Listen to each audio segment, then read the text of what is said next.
그 전에 원래 저희가 준비했던 시선을 북한과 우크라이나로 돌려봐야 할 것 같습니다.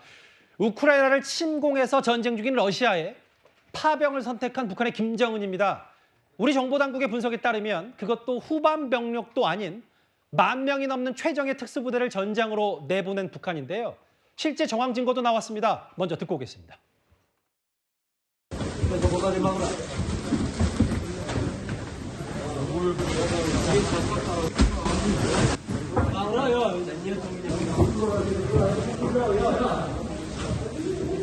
Их миллионы тут. Вот новые подкрепления. 보신 그대로 영상에서는 북한 억양의 우리말이 고스란히 들리고 1차로 파병된 전장으로 보내진 북한 군인들로 보이는데요. 먼저 북한의 파병 속보부터 먼저 만나봐야 될 것 같습니다. SNS를 하나 저희가 먼저 보여드릴 텐데요. 이게 우리나 북한이 쓴 게 아니라 다름 아닌 우크라이나 군이 쓴 글입니다. 이현정 의원님. 네. 제가 먼저 읽어보면 북한은 가장 전투력이 강한 부대를 우크라이나 전쟁에 보냈습니다. 1945년부터 소련 공산주의 정권에 의해 인위적으로 만들어진 분단을 영원히 끝낼 수 있는 대한민국의 기회입니다. 한글로 북한군의 경고까지 한 우크라이나군입니다. 지금 일단 우크라이나 군이 지금 북한군이 한 10,000명 이상이 지금 어떤 파병된다고 그러면 아마 전세에 있어서 굉장히 아마 긴장을 할 겁니다. 특히 그렇지만 어떤 한계도 분명히 있는 것 같아요. 예. 특히 이제 이 북한군 같은 경우는 이제 처음으로 여기 지역에 적응하는 상황이고 또 굉장히 아마 불안할 겁니다.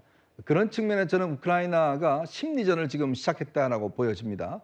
저런 어떤 한글로 된 이야기를 통해서 예. 북한군이 파병하고 있다는 사실을 일단 알리고 그리고 아마 이것뿐만 아니라 아마 여러 가지 방법을 통해서 북한군을 상대로 해서 심리전을 저렇게 한글로 제가 볼 때는 할 가능성이 높아 보여요. 저거는 북한을 바라보고 가리키고 하는 그렇죠. 거다. 예. 왜냐하면 이제 저 현지에 파견돼 있는 북한 군인들이 지금 굉장히 아마 심리적으로 불안한 상황일 거예요. 왜냐하면 전혀 모르는 지역에 가서 전투를 해야 되고 목숨을 잃을지도 모르는 실제 전투지 않습니까? 북한에 있을 때하고 우크라이나에 왔을 때하고는 전혀 다른 차이거든요. 예. 그럼 어차피 여기서 죽으나 거기서 죽으나 똑같다. 뭐 이런 어떤 절망감을 느낀다 그러면 북한군이 동요할 수가 있습니다. 제가 듣기로도 아마 우크라이나나 이쪽 서방에서 예. 이 북한군을 상대로 하는 심리전을 계획하고 있다는 이야기도 있는데 아마 예. 그 일환으로 지금 한글로 된 SNS를 저렇게 올린 것 같습니다. 저 영상이 지금 그 외신을 통해서 전해진 우리말, 북한 억양의 우리말이 고스란히 퍼지는 옷 사이즈, 신발 사이즈를 치수를 묻는 여러 정황들, 입증까지 우크라이나 언론을 통해 고스란히 전 세계 전파가 됐고 실제로 우크라이나 군도 한글로 북한에 경고를 했어요. 북한이 가장 전투력 강한 부대를 이곳으로 보냈다. 우크라이나 말고도요. 우리 정부도 발빠르게 움직이고 있습니다.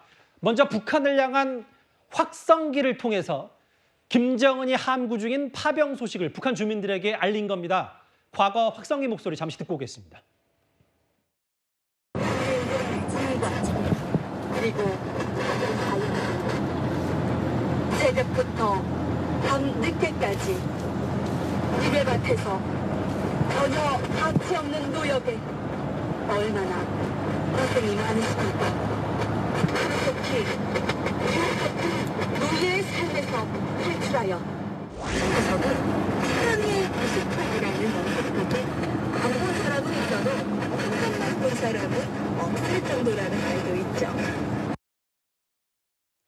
저는 오늘 북한 관련 뉴스 중에 이 뉴스가 제일 눈에 띄었어요. 그러니까 우리의 국군 심리 전단이 최근 재개한 대북 확성기로 북한군에게 당신들 군대가 우크라이나에 파병했다 이 소식을 알린 겁니다. 그 김경엽 보좌관님. 네. 참 이례적이에요. 우리가 먼저 북한군에 알려줬다. 어떤 의도일까요? 사실상 지금 전방지대에 근무하고 있는 북한 병사들의 경우 북한 일반 주민들뿐만 아니라 대부분의 북한 사람들이 지금 북한의 어떤 그 북한군 파견, 우크라이나 전쟁에 북한군이 파병된다는 소식을 모르고 있을 상황이 굉장히 높습니다. 그렇기 때문에 이러한 사실을 북한 주민에게 빨리 알리는 것이 또 알려줌으로 인해서 그들의 알 권리를 보장하고 특히나 이 전현 지역에서 근무를 하고 있는 복무를 하고 있는 북한 병사들의 경우 그들의 친구들이 지금 러시아로 끌려간 것과 마찬가지거든요. 그런 셈이네요. 예. 우리가 이것을 알려야 되는 이유는 이유는 현재 지금 북한이 참전하고 있는 전쟁이 전혀 명분이 없는 전쟁이기 때문입니다. 그렇기 때문에 동요가 발생하고 있는 것이고요. 뭐 북한이 뭐 일명 선전하고 있는 뭐 우크라이나의 신나치, 네오나치를 반대하기 위한 뭐 명예로운 전쟁이다라고 선전을 하고 있는데 예, 북한 병사들은 나치가 뭔지도 잘 모릅니다. 그래요. 네, 그렇습니다. 그런 상황에서 지금 우크라이나 전쟁에 왜 싸우러 가야 되며 무엇을 위해 싸워야 되며 실질적으로 그들이 싸워서 만약 월급을 받는다고 하면 그 월급을 또 병사들이 다 받는 것도 아니지 않습니까? 북한 당국이 가져가겠죠. 그렇죠. 그렇기 때문에 결국 북한 병사들은 지금 그 죽음의 전장에 오로지 그냥 내몰린 상황과 마찬가지거든요. 북한 당국의 이해에 따라서 예. 저는 이런 상황에 대해서 북한 주민들, 특히나 북한 병사들이 이 사실을 알게 된다면 상당히 크게 동요할 것 같고요. 이런 동요하는 점은 이런 거죠. 북한 당국이 우리들의 목숨을 파리 목숨보다 더 이제는 하찮게 여기는구나. 그렇기 때문에 본인들의 이해관계에 따라서 우리는 그냥 죽으러 가는구나.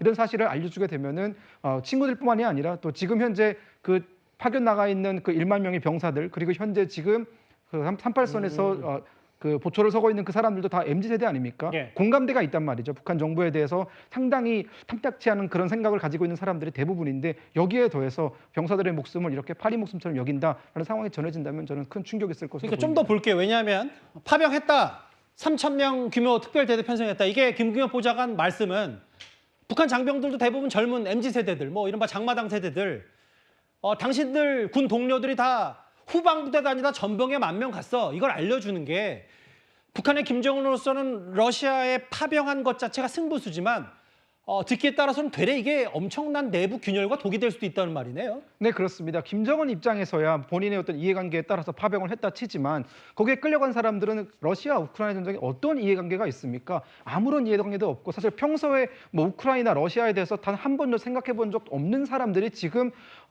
굳이 끼지 말아야 될 전쟁에 낀 셈이고 그리고 또 배치받는 것도 어떤 후방이라든가 이런 건설 현장이 아니라 가장 최전방 우크라이나 군과 러시아 군이 가장 맞닿아 있는 그 지점에 돌격 부대로 사출되는 것이거든요. 그러게요. 우리가 지금 평균 보도만 봐도 우크라이나에서 하루에 약 1,300명 정도의 러시아 군이 사상되고 있습니다. 예. 그 러시아 군을 이제 북한군으로 대체하겠다라는 논리이기 때문에 결국은 지금 남의 나라 싸움에 아무 명분도 없는 싸움에 북한군의 젊은 그 청년들만 죽어나가게 된 꼴이기 때문에 저는 이거야말로 김정은에게는 상당히 오히려 독이 될 수 있다고 생각합니다. 우리 정부가 발빠르게 움직이는 게 이제 북한을 향해서는 저렇게 대북 확성기로 우크라이나 파병 소식을 알리고요. 러시아를 향해서는 이런 조치를 내렸습니다. 강성필 부위원장님. 네. 조금 전 보도된 저 사진, 우리 외교부가 주한 러시아 대사를 외교부로 불러들여서 경고 메시지를 전했어요. 네, 맞습니다. 우리 외교부 차관이 러시아 대사를 초치를 해가지고 지금 러시아가 북한과 지금 군사적으로 협력을 하는 것은 중대한 지금 한반도의 안보를 위협하는 것이고 이것은 국제법에 대해서도 위반 사항이 있을 수가 있는 것이거든요. 또한 이 군사 물자를 넘어가지고 군사적으로 협력하는 것들, 용병이 됐든 참전하는 것들 이것은 중대한 위반이기 때문에 저희로서는 즉 가만히 있을 수가 없는 건데 이에 대해서 어쨌든 러시아 대사는 본국에 정확히 전달하겠다. 그리고 본인이 알기로는 러시아와 북한의 협력이 국제법 틀 안에 있다라고 지금 변명을 한 것 같은데 여기에 대해서 저희 정부가 강력하게 대응해야 된다고 봅니다.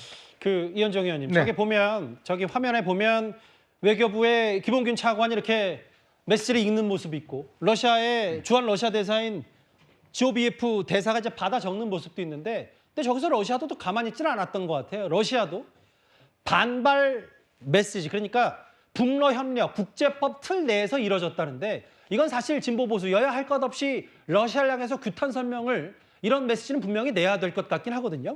그렇죠. 러시아와 북한이 지금 이 북한군의 파견에 대해서 지금 인정하고 있지 않습니다. 예. 자, 그러다가 지금 여러 가지 증거가 지금 공개가 됐지 않습니까? 특히 우리 국가정보원이 여러 가지 증거들을 제시를 했고 우크라이나 쪽에서 증거를 제시를 했어요. 그래서 지금 이제 우리가 러시아 대사를 초치해서 지금 저렇게 항의를 하는 거고 아마 저런 식이면 아마 우리 또 주러 대사도 아마 이 러시아 외교부가 초치해서 또 항의할 가능성도 있습니다. 맞대응을 하겠네요. 그렇죠. 그리고 지금 일단 미국이나 유럽 같은 경우는 아직까지 이 부분에 대해서 명확한 어떤 파병에 대해서 입장을 밝히지 않고 있지 않아요. 왜냐하면 자칫하면 이제 미국 선거도 있고 하기 때문에 좀 애매한 입장입니다. 그러나 우리 같은 경우는 지금 왜 이렇게 우리도 이 문제에 대해서 집중하냐 하면 지금 일단 이 파병에 대한 어떤 이 보상 이걸 뭘로 할 것이냐의 문제거든요. 이걸 돈이나 식량 이것뿐만 넘어서서 지금 ICBM 기술이라든지 핵잠수함 기술이라 이런 것들을 만약에 북한에 전수해 줄 경우에 예. 우리 안보에 정말 심각한 타격을 줄 수 있지 않겠습니까? 예. 그렇기 때문에 우리 정부도 지금 조치를 하고 우리 국정원이 독자 확보한 증거들도 공개한 이유도 바로 우리 안보를 위협하고 있기 때문에 이런 공개를 하고 있다 이런 말씀을 드리겠습니다. 오늘 외교부가 이렇게 주한 러시아 대사 불러들여서 철수해라 북한군 이렇게 강력히 요구를 했습니다.